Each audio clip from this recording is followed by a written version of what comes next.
Vídeo de hoje do canal do Nicola traz bastidores sobre o milagre palmeirense contra a LDU. Tudo sobre o Flamengo, adversário do Palmeiras na grande decisão, e a pressa no rubro-negro pela renovação de contrato de Felipe Luiz.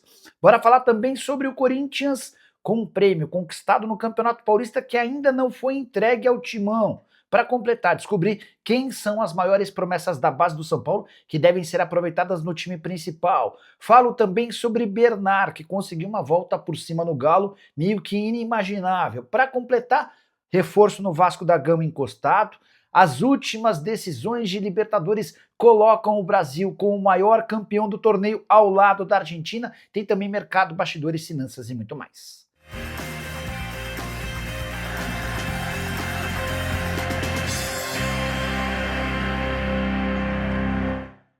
Fala aí pessoal, sou Jorge Nicola, bem-vindos a mais um vídeo do canal, sempre bom ter vocês por aqui, sem perder tempo, pedir para deixar like, se inscrever no canal e ativar as notificações antes das notícias. Bora brincar com o palpitão do Nicola nessa quinta-feira, mais uma dica que a gente deu que bateu bonito. Nessa sexta-feira, vou apenas nos muito favoritos, uma múltipla com 5 jogos. Preciso da vitória do Al Hilal no Campeonato Saudita, da vitória do Ares no Campeonato do Chipre, da vitória do PSV na Holanda, da vitória do Borussia Dortmund ou do empate contra o Augsburg, além da vitória do Sporting de Portugal. Se esses 5 resultados bem normais acontecerem, a gente consegue uma odd de 2,65 e a melhor parte vem agora. Para você não ter que ficar procurando jogo por jogo, clicando no link que está no comentário fixo e fazendo o seu cadastro na mais antiga parceira do canal do Nicola, automaticamente o bilhete já aparece para você fazer sua fezinha, aí basta escolher qual o valor da sua fezinha. Combinado? Agora sim, bora começar o vídeo com aquele tradicional giro de notícias para contar que a ESPN foi líder de audiência na Grande São Paulo nos minutos finais de Palmeiras e LDU. E olha que eu estou me referindo a uma concorrência de uma emissora em TV fechada por assinatura contra TVs abertas. Já Matheus Nascimento, atacante do Botafogo, deve continuar no LA Galaxy. De acordo com o jornal do New York Times, o time americano quer a continuidade do atleta e já entrou em contato com o Botafogo para discutir um novo empréstimo ou até a compra em definitivo. Bora falar também sobre Neymar, que participou do treino dessa quinta-feira de forma normal e se colocou à disposição do técnico Juan Pablo Vojvoda para o jogo decisivo contra o Fortaleza nesse sábado na Vila Belmiro. Já o Grêmio pediu ao Cruzeiro que liberasse a presença do lateral esquerdo Marlon no confronto entre as equipes. Vale a lembrança de que o Marlon está emprestado, mas já bateu as metas e será comprado pelo Grêmio. Deixa uma pergunta para você. Você, na condição de dirigente cruzeirense, permitiria que o Marlon entrasse em campo? A saideira do Giro de Notícias, Xabi Alonso afirmou que não haverá punição a Vinícius Júnior depois do chilique do atacante brasileiro substituído no jogo contra o Barcelona. Segundo o Xabi Alonso, o Vini Júnior foi perfeito em seu discurso de pedindo desculpas, não só ao treinador, mas também ao restante do elenco. Quero falar agora sobre o Brasil, que acaba de se igualar em títulos à Argentina na Libertadores da América, algo meio inimaginável algum tempo atrás. Como o Palmeiras venceu a LDU nessa quinta-feira e a final da Libertadores desse ano terá 2 brasileiros, Palmeiras e Flamengo, dá para cravar que o Brasil terminará 2025 com 25 taças da Libertadores, se igualando à Argentina. Por que eu disse que algum tempo atrás isso era inimaginável? Em 2018, com o título do River Plate, a Argentina chegou a 25 títulos, na oportunidade o Brasil tinha apenas 18. Só que nos últimos 7 anos só deu Brasil. O Flamengo foi campeão em 19, o Palmeiras foi campeão em 20 e em 21, o Flamengo foi campeão em 22. O Fluminense venceu em 23, o Botafogo em 24 e a gente terá mais um título brasileiro em 2025. Detalhe importante, desde 2020 foram 12 finalistas. Dos 12, 11 brasileiros, o único intruso, o Boca Juniors, que acabou perdendo a taça da Libertadores da América de 2023. Bora relembrar quais foram os finalistas. 2020, Palmeiras 1, Santos 0. 2021, Palmeiras 2, Flamengo 1. 2022, Flamengo 1, Atlético Paranaense 0. 2023, Fluminense 2, Boca Juniors 1. 2024, Botafogo 3, Atlético Mineiro 1. O que você pensa a respeito do futebol brasileiro se igualando em títulos aos argentinos? Parece ser questão de tempo para que o Brasil ultrapasse os hermanos e abra bastante distância, certo? Tem reforço do Vasco em baixa em São Januário. Primeira contratação da última janela de transferências, Thiago Mendes não entra em campo há 2 meses. a última partida dele contra o Botafogo em 27 de agosto. Detalhe, ele entrou no último minuto do jogo, empate 1-1, no jogo de ida das quartas de final da Copa do Brasil. Thiago Mendes nem saiu do banco de reservas contra Fortaleza, Fluminense e Red Bull Bragantino. Desde que foi contratado, com um dos maiores salários do elenco, apenas 7 partidas disputadas. E o mais curioso é que o titular da posição do Thiago Mendes era alguém de quem poucas pessoas esperavam, Cauã Barros, atleta que pertence ao Vasco, esteve emprestado ao Amazonas na temporada passada e jogava nessa temporada também por empréstimo no América. O Cauã chegou e resolveu o problema de proteção ao sistema defensivo.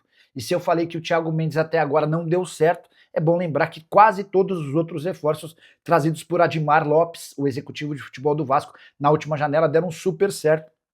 Falei sobre o Cauã. Tem também, por exemplo, um sistema defensivo muito sólido com o Robert Renan e o Carlos Cuesta. Na frente, Andrés Gomes também jogando muita bola. Enfim, o Vasco melhorou bastante desde a chegada das contratações.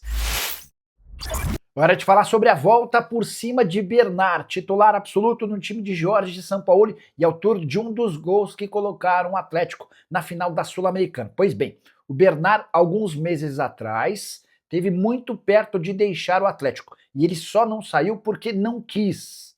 Na oportunidade, o Cuca não o colocava para jogar e tentava incluí-lo em outro time. Seu empresário também recebeu propostas da Turquia e da Grécia, mas o Bernard disse: daqui não saio, vou voltar a ser titular. O tempo passou e isso acabou acontecendo. Só para lembrar, nos momentos de baixa, o Bernard chegou a ficar 5 partidas sem nem sequer sair do banco de reservas. Ele não foi titular durante longos 4 meses.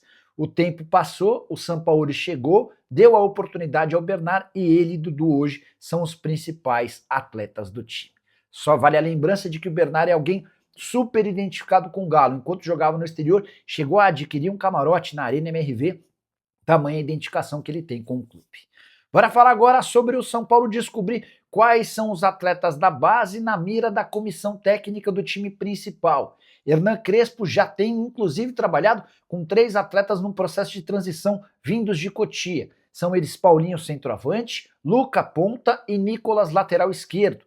Esses devem ser os primeiros a ganhar mais minutos no time principal. Mas existem outros 8 jogadores em Cotia que já chamaram a atenção do Crespo e da diretoria que fica na Barra Funda. São eles Pedro Ferreira, meio atacante, Gustavo Santana, centroavante, Isaac, zagueiro, Osório, também zagueiro, Bezerra, volante, Giorginei, segundo volante, Matheus Ferreira, primeiro volante, além do JP, goleiro. São Paulo vai investir muito nas categorias de base.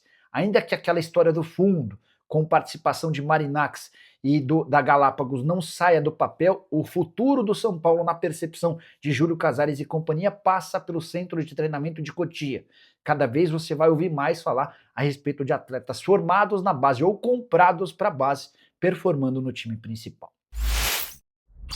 7 meses se passaram desde que o Corinthians se sagrou campeão paulista, mas o Timão ainda não recebeu um dos prêmios prometidos pela taça.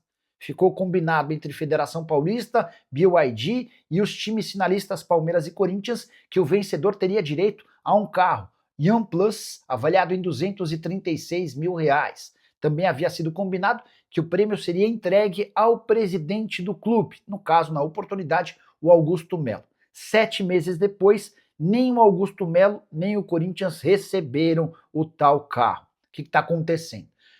Pude apurar que assim que o Corinthians se sagrou campeão, a BYD se colocou à disposição para fazer essa entrega para o presidente Augusto Melo. Por conta de uma questão de agenda, ele não conseguiu receber o prêmio. E algumas semanas depois ele foi alvo de um impeachment. Os motivos vocês já sabem, formação de quadrilha, entre outras coisas. Ex-presidente no caso, respondendo inclusive a esse processo na justiça que pode desencadear uma série de problemas para ele. Acontece que o Corinthians, sob nova direção, não consegue receber o tal BYD. Conversei na manhã dessa sexta-feira com um dirigente importante do Corinthians e perguntei: e aí, vocês receberam o carro? A resposta foi: não recebemos nada e não temos a confirmação se o Augusto ficou ou não com o carro. O que escutamos é que o Augusto teria entrado na justiça para solicitar que o carro fosse faturado em seu nome. Ainda não tive uma resposta da BYD para trazer para vocês, mas é muito triste constatar que o Corinthians, que é sempre alvo de muitas críticas por não fazer seus pagamentos, tem encontrado dificuldade agora em receber um dos prêmios a que tem direito. Antes de gravar o vídeo também conversei com a assessoria do Augusto Melo, que assegura que ele não recebeu tal carro. Ah, só para lembrar que o campeão paulista do ano passado foi o Palmeiras e Abel Ferreira ficou com o BYD Song Pro. Na oportunidade, inclusive, ele acabou cometendo uma gafe admitindo que não gosta de carros elétricos. Bora falar agora sobre o Flamengo, que decidiu apressar o passo para a renovação de contrato de Felipe Luiz, especialmente depois da classificação para a final da Libertadores da América. Se dependesse da diretoria do Flamengo, Felipe Luiz já teria renovado esse contrato antes mesmo da Copa do Mundo de Clubes. Era o Felipe Luiz quem vinha adiando as negociações. O treinador resolveu abrir negociações e está disposto a fechar, mas em condições bem superiores à do atual contrato. Felipe Luiz ganha R$300 mil por mês, mesmo salário que ele havia recebido quando foi promovido do sub-20 para o time principal. Durante esse período de um ano, o Flamengo tentou dar reajustes salariais ao Felipe Luiz, que disse que não. Vamos conversar no momento certo em relação à renovação. Porque a informação que eu tenho é de que hoje o Felipe Luiz pede algo na casa dos R$2 milhões mensais. O Flamengo fez uma contraproposta e pretende fechar esse acordo antes da grande decisão contra o Palmeiras. Importante registrar que Palmeiras e Flamengo disputam o título da Libertadores e também o título do Campeonato Brasileiro. Se algum dos dois vencer as duas taças, vai ficar grandão. Mas se houver o caso de algum dos times perder os dois títulos, certamente o treinador desse clube vai ser alvo de muitos protestos. A preocupação do Flamengo em relação à renovação do contrato do Felipe Luiz se dá por conta de um provável assédio de times do exterior. Gostaria que você usasse o espaço para comentário para dizer: Felipe Luiz merece essa renovação de contrato, você faria ela antes ou depois da atual temporada? Bora fechar o vídeo para falar sobre o Palmeiras e o milagre dessa quinta-feira. O Palmeiras se tornou o primeiro clube da história da Libertadores a passar para a final depois de tomar um 3-0 no jogo de ida da semifinal. Vitória perfeita, acachapante, amassando o adversário. O Verdão fez 4-0 contra a LDU na noite dessa quinta-feira no Allianz Parque. Tudo deu certo. As escolhas do Abel, a performance dos atletas em campo.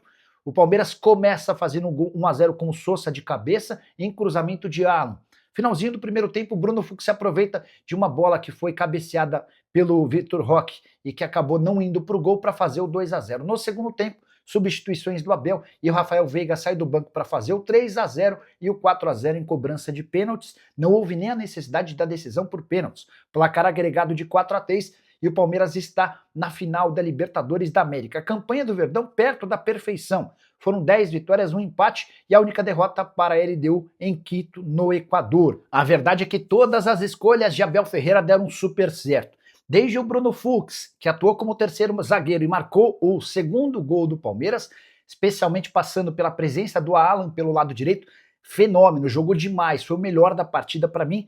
Teve também a entrada do Rafael Veiga para marcar 2 gols na etapa final. Noite perfeita, de alegria, de uma virada que pouca gente imaginava e que vai permitir que a gente assista a melhor final da Libertadores possível. Os 2 melhores times do continente estarão se enfrentando em Lima, no Peru, disputando R$129 milhões, prêmio prometido ao campeão, a vaga no Intercontinental de Clubes marcada para essa temporada e vaga também no Super Mundial de Clubes daqui a 4 anos. Ah, só para registrar, lembrar também que Palmeiras e Flamengo já fizeram uma final de Libertadores, que terminou com o título do Verdão, agora com Andréas Pereira do outro lado. Você tem palpite? Já usa o espaço para comentário, não esquece de deixar like, de se inscrever no canal, a gente se encontra assim que surgir notícia. Tchau!